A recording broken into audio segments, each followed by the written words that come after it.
संजना ती उमेदवार म्हणून बघायला मिळते, तिच्या उमेदवारीकडे सुबक नाही.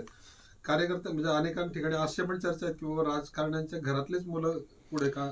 आता परिस्थिती अशी आहे की इथे खऱ्या अर्थाने आमच्याच पक्षाचे 100% उमेदवार आले असते, पण यांनी दोघं एकत्र केलं आणि विशिष्ट पद्धती टार्गेट करण्याची आणि खालच्या पातळीवर जाऊन प्रचार करण्याची जी सवय आहे ही तुम्ही आपण बघितलेली आहे.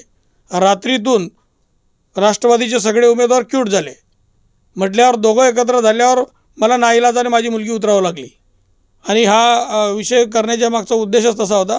मला वरतून पण त्याचे संकेत आले की बघा तुम्ही आता करताना थोडंसं काळजीपूर्वक करा. तुमच्या मुलीला उतरवण्याची इच्छा नव्हती तुमची? 100% नव्हती, 100% नव्हती आणि येणाऱ्या काळात तुमच्या लक्षात येईल ते. पण ही निवडणूक ज्यांनी कोणी प्रतिष्ठेची केली, ज्यांनी वेळेवर आम्ही तडजोड करायला तयार होतो, युतीची चर्चा चालू होती, त्या चर्चा थांबवून लगेच स्वतंत्र निवडणूक लढण्याची घोषणा केली, ही जर आमच्यासाठी पण आश्चर्यचकित होती. कारण मी विधानसभा मतदारसंघ मुक्ताईनगरमध्ये दोघं मत म्हणजे नगरपालिका सावदा, नगरपालिका मुक्ताईनगरमध्ये युती करण्याची माझी पूर्ण इच्छा होती आणि आजही खरं भाजप असतं तर मी निवडणूक लढली नसती. हे खरं भाजप नाही आहे असं मला वाटतं.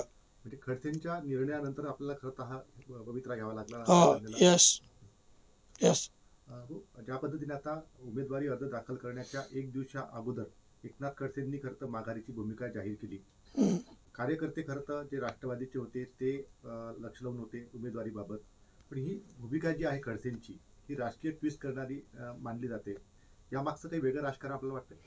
नाही, यामागचं राजकारण फक्त मी सांगितल्याप्रमाणे जे आहे ना, कुटुंबामध्ये ताकद मिळावी, कुटुंबामध्ये शक्ती द्यावी आणि आपल्याकडून जे होऊ शकत नाही ते आता सत्तेच्या माध्यमातून करून घ्यायचं, भाजपच्या माध्यमातून करून घ्यायची, ही त्यांची रणनीती आहे, दुसरं काय नाही. पण पक्षाचं ज्या अर्थी ते मोठे नेते मानले जातात राष्ट्रवादी, पक्ष समूळ पक्ष राष्ट्रवादी संपवण्याच्या दृष्टिकोनातून हा प्रयत्न आहे.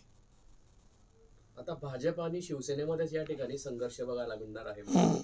तो मैत्रीपूर्ण संघर्ष असेल, कारण आमचं वरतून ठरलेलं आहे जिथे कुठे जमणार नाही तिथे त्या पद्धतीमध्ये मैत्रीपूर्ण लढती केल्या जातील असं आमचं वरतून ठरलेलं आहे. ते मैत्रीपूर्ण संघर्ष आहे, त्याच्यामध्ये काही अशी एकेरी चर्चा करणार ते पण नाही आणि आम्ही पण नाही.